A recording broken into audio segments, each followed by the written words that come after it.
itu butuh kaca nggak Bu? Kaca pengilon butuh nggak? Ya, sangat butuh sekali.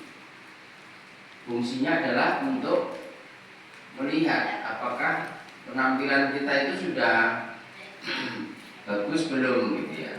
Antara baju, atasan, bawaan itu sudah tepat belum, itu namanya refleksi. Sehingga dari refleksi itu akan muncul apa yang harus kita lakukan gitu ya. Apakah kita itu memperbaiki penampilan kita atau tidak, itu namanya refleksi ya. Kajian kita pagi ini Bu dan Bapak, kita ingin merefleksi ya, sejarah kelahiran Rasulullah Shallallahu Alaihi Wasallam yang oleh sebagian besar umat Islam itu diagungkan, menjadi salah satu bagian yang sangat penting dalam kehidupan kita ya, yang dalam bahasa umum adalah Maulid Nabi besar Shallallahu Alaihi Wasallam ya. Saking sebagian menganggap bahwa Maulid Nabi ini menjadi satu penanda refleksi yang sangat penting, maka banyak sekali Ibu dan Bapak kita melihat perayaan Maulid Nabi gitu ya. Nah, kalau Maulid Nabinya sendiri memang sudah berada. Maulid itu artinya kan kelahiran, itu isim masdar, di mana di tanggal itu Rasulullah lahir. Ibu-ibu halo ya, snacknya kok belum muncul ibu-ibu ya. Oh sudah ya, diunjuk dulu ya. Nah, jadi di tanggal itu Rasulullah SAW hadir ke muka bumi ya, lahir, itu namanya Maulid ya. Kita melihat bahwa kelahiran Rasulullah itu bukan semata-mata lahir begitu saja, tetapi memang Allah sudah menunjukkan satu tujuan yang besar ya, dalam kehidupan manusia saat itu. Dan memang kehadiran Rasulullah itu sangat dinanti ya. Oleh siapa? Oleh umat-umat sebelumnya, terutama umat Yahudi dan Nasrani. Umat Yahudi itu tahu bahwa kala itu ada namanya Nabi terakhir, utusan terakhir itu tahu. Bahkan dalam Al-Quran disebutkan bahwa mereka orang Yahudi itu tahu persis ciri-ciri kenabian yang akan diberikan Allah ketika kepada baginda Rasulullah SAW ya, seperti mereka mengenali anak mereka sendiri. Coba, jadi orang Yahudi itu tahu Pak. Kenapa? Memang dalam kitabnya itu disebutkan ya, sangat tahu persis ya, tahu persis ciri-ciri, sehingga ketika ada bayi yang lahir yang itu hampir seperti ciri-ciri tanda-tanda kenabian, mereka cari. Dan ketika Nabiullah Isa alaihissalam turun ya, dan itu ada tanda-tanda kenabian dan betul-betul menjadi nabi ya, mereka memusuhi ya. Orang Yahudi itu juga tidak suka dengan agama Nasrani. Dan pada akhirnya apa yang terjadi? Nabi Isa dipersekusi dan Bapak ya, dipersekusi. Kenapa? Nah, ini mengganggu ketentraman. Kenapa?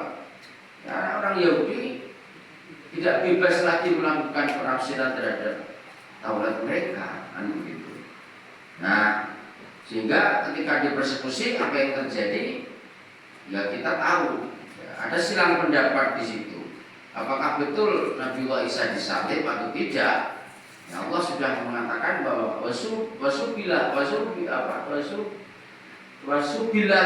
ya. Jadi Allah kemudian samarkan ya, Allah samarkan wajah Nabiullah Isa itu kepada temannya yang kemudian Allah angkat dia. Jadi Allah selamatkan Nabiullah Isa. Ada sebagian penafsir mengatakan dia terbunuh ya, Nabi Isa terbunuh ya, kemudian ketika sudah terbunuh ya dikubur kan begitu. Tapi itu tidak begitu tepat pandangan itu, dan mereka bersilang pendapat. Yang benar adalah Allah selamatkan Nabi Isa dari persekusi orang-orang Yahudi. Jadi tahu persis ibu dan bapak ciri-ciri Rasulullah Muhammad, tanda-tanda kelahiran seperti apa itu tahu persis. Sehingga sangat dinanti oleh umat manusia, bukan hanya sekedar umat Islam atau kita, tapi semua umat menunggu kehadiran Nabi terakhir. Dan orang-orang Yahudi sangat berharap Nabi terakhir itu keluar dari siapa? Dari kaum siapa? Kaum Islam, Nasrani atau Yahudi? Pengennya dari bangsa apa? Pengennya orang Yahudi sangat pengen Nabi terakhir itu lahir dari bangsa Yahudi. Karena sebagian besar nabi-nabi itu tidak dari Mekah, tapi dari mana? Ya dari bangsa Yahudi, Bani Israil. Nah, ibu dan bapak bisa sebutkan, ya, hampir semua nabi-nabi itu adalah keturunan Bani Israil. Nah, ibu dan bapak yang dirahmati Allah, sehingga kita nyoba untuk merefleksi apakah kelahiran Rasulullah itu, ya, membawa manfaat secara semesta atau tidak. Ini yang penting. Ataukah kita hanya sekedar misalnya, ya tidak salah ibu dan bapak, ya tidak salah untuk kemudian kita perayaan besar-besaran, tidak salah, tetapi harus kita refleksi kembali, ya. Kita adakan suri tauladan itu seperti apa? Apakah hanya sekedar perayaan, ataukah kita sudah sampai tingkat mengaplikasikan, ya, menerapkan semua tinggalan-tinggalan Rasulullah dalam kehidupan sehari-hari. Ini yang disebut dengan refleksi. Nah, ibu dan bapak yang dirahmati Allah, Allah mengatakan, Allah berfirman dalam surat Al-Ahzab yang tadi kami sebut, surat Al-Ahzab ayat 21, sangat jelas sekali. Ya, a'udzubillahi minasyaitonir rajim. Laqad kana lakum fi Rasulillahi uswatun hasanah liman kana yarjullaha wal yawmal akhir wa dzakrullaha katsiran. Surat Al-Ahzab ayat 21. Sesungguhnya telah ada pada diri Rasulullah SAW itu suri tauladan yang baik, yakni bagi orang-orang yang mengharap perjumpaan dengan Allah di hari kiamat, dan bagi orang-orang yang banyak menyebut Allah. Nah, ayat ini menandakan bahwa Allah sudah memfatwakan, mentakdirkan kepada baginda Rasulullah itu menjadi suri tauladan. Itu. Mohon maaf ibu dan bapak, saya tidak membahas tentang kelahiran ya. Kelahiran dalam arti lahir tanggal piro, bulan apa, tahunnya tahun opo, pas peristiwa opo, tidak perlu ya, karena waktu kita pendek. Tapi kita pelajaran apa yang, pesan apa yang sebenarnya kita ingin dapatkan dari kelahiran Rasulullah. Tapi kalau gajah macam-macam itu tugasnya Pak Eka nanti ya, dalam kajian selanjutnya. Nah, jadi di dalam Quran surat Al-Ahzab ayat 21 ini ibu dan bapak sangat jelas sekali, ya, bagaimana Allah sudah memfatwakan, Allah mentakdirkan, bahkan dicantumkan dalam Al-Quran fungsi Rasulullah itu untuk apa? Itu ibu dan bapak. Ini fungsinya untuk apa? Untuk memberi pembelajaran suri tauladan yang baik kepada kita. Nah, di situ ada kata kuncinya ibu dan bapak. Suri tauladan itu adalah contoh, ya. Di dalam orang apa ya, bukan peribahasa ya Pak ya ibu dan bapak. Orang Jawa itu apa namanya? Ing ngarsa sung tulodo, ing madya mangun karsa, tuturi gandayan. Itu bukan peribahasa apa ya namanya? Nah, itu tur ya.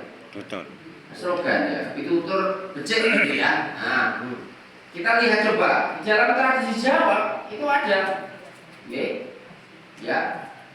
Engar sosum tulodo, nek ning ngarep jadi pimpinan ini iso dadi tulodo. Tulodo artinya apa? Contoh suri tauladan itu. Ya. Nah, ing madya mangun karsa, nek ing tengah-tengah bisa memotivasi. Nah, kemudian tuturi dan daya ini kalau di belakang itu tidak nyeri kali, tapi apa? Senantiasa posisinya bisa membantu bekerja sama. Ada yang mengatakan apa ngarso apa ya jenenge iki ya. Yang terakhir itu tuturi nyari kali kan gitu ya. Nah, ini nyari kali yang tengah membuat permusuhan di depan apa ya, ada itu yang seperti itu ya. Saya lupa. Ya. Nah, ibu gua kaluten yang sosok tulodo yang mati omongan karso tuturi handayani. Itu yang bapaknya yang orang Sumatera itu mungkin belum tahu ya, ini nggak ada ya. Nah, siapa itu? Ya. Jadi dari bahasa itu sebenarnya kita sudah tahu ya, ternyata di Jawa itu juga banyak sekali. Ya, bahasa-bahasa yang bisa mendekatkan dengan bahasa agama. Gitu. Nah, tuturi handayani dengan Al-Quran turunnya terlebih dahulu mana? Munculnya tuturi handayani, munculnya engar sosong tulodo, ing madya wangun kanso, tuturi handayani dengan turunnya Al-Quran kira-kira lebih dahulu mana gitu Bapak? Lebih dahulu Al-Quran. Tapi orang Jawa membahasakannya sangat gampang. Kan begitu ya. Tuturi ing madya wangun kanso, ing ngarso sosong tulodo, ing madya wangun kanso, tuturi handayani yang gitu ya. Itu sebenarnya penjelmaan dari laqad kana lakum fi Rasulillahi uswatun hasanah. Itu sebenarnya itu. Ya. Rasulullah SAW, ibu dan bapak, kita lihat dalam sejarahnya itu, beliau tidak cuma sekedar sebagai nabi. Nah, ini yang harus kita ketahui. Ya. Jadi kehadiran Rasulullah itu tidak hanya sekedar sebagai seorang nabi, tapi Rasulullah juga seorang kepala rumah tangga. Satu itu, atau seorang bapak dari istri dan anak-anak. Itu satu. Jadi Rasulullah itu seorang bapak. Bagaimana seorang bapak ya memanage keluarga itu ada, ya, gitu ya. Makanya ibu-ibu kadang mendengar namanya parenting nabawiyah, betul? Terus nanti bukan mendengar nggak Bu? Ya belum. Nah, sekali-kali diadakan Pak di sini parenting nabawiyah, bagaimana mengelola keluarga seperti keluarganya Nabi. Itu nggak apa-apa, cari ustadz yang itu, ustadz kita minta temanya parenting nabawiyah, walaupun setengah jam. Tapi bagaimana melihat sosok Nabi ketika menjadi seorang ayah? Ada, saya pernah ikut dan lama, bayarnya mahal Bu. 2,5 juta saya bayar pernah. Serius.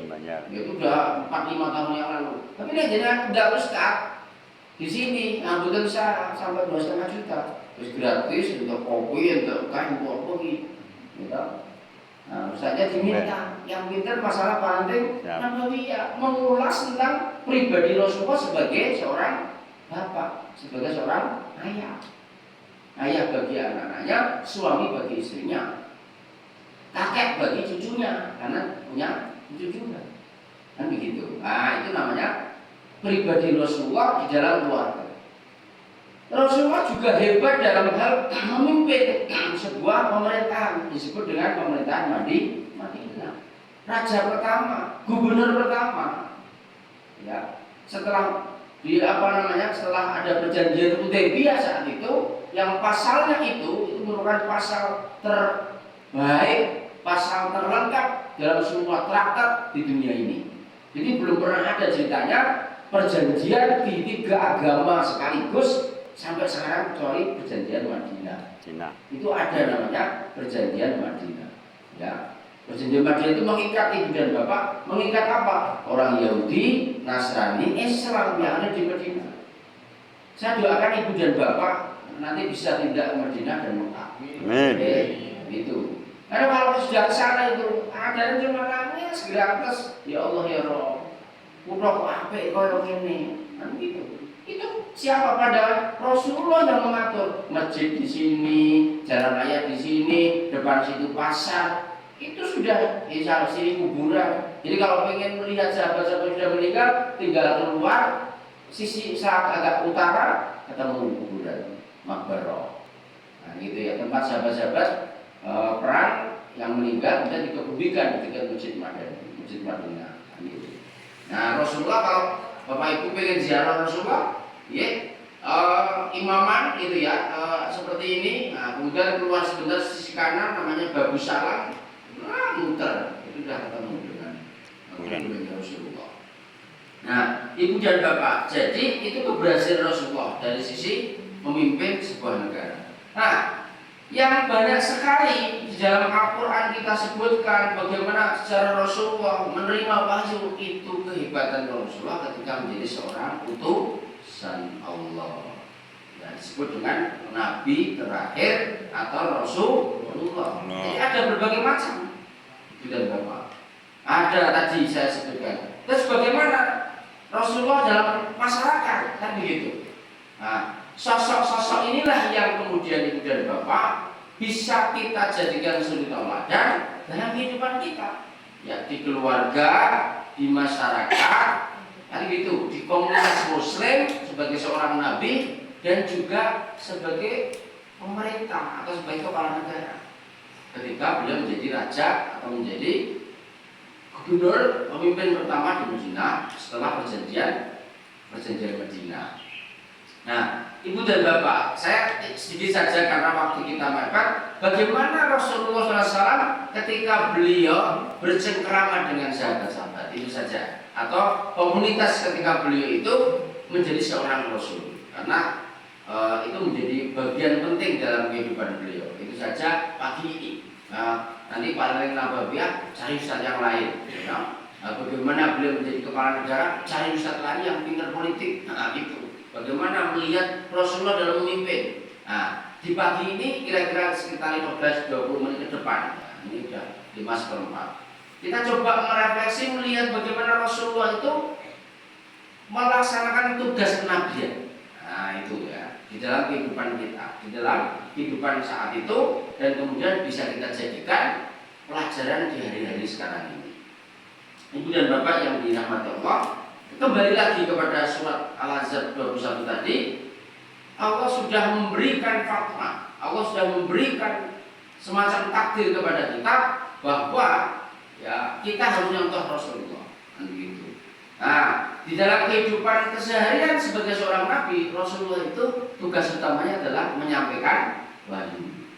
Nah, atau menjadi rasul, menjadi utusan.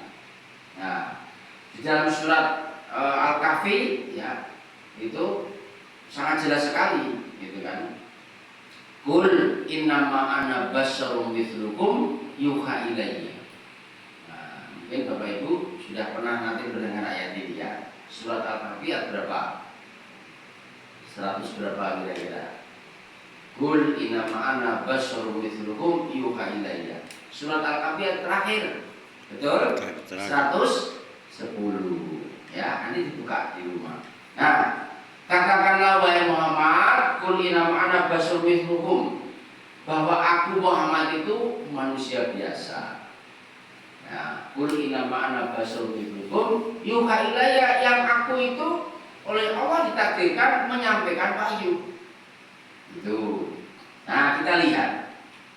Di situ Ibu dan Bapak mengutip Profesor Quraish Shihab dalam tafsirnya ya, beliau mengatakan bahwa kata-kata basyar ya, qul innama basyar ini adalah merupakan bagian penting dari ciri manusia atau makhluk biologis. Ibu tadi sudah minum kopi. Nah, ada yang belum menunjuk kopi atau teh atau air putih. Saya tahu minum ya. Nah,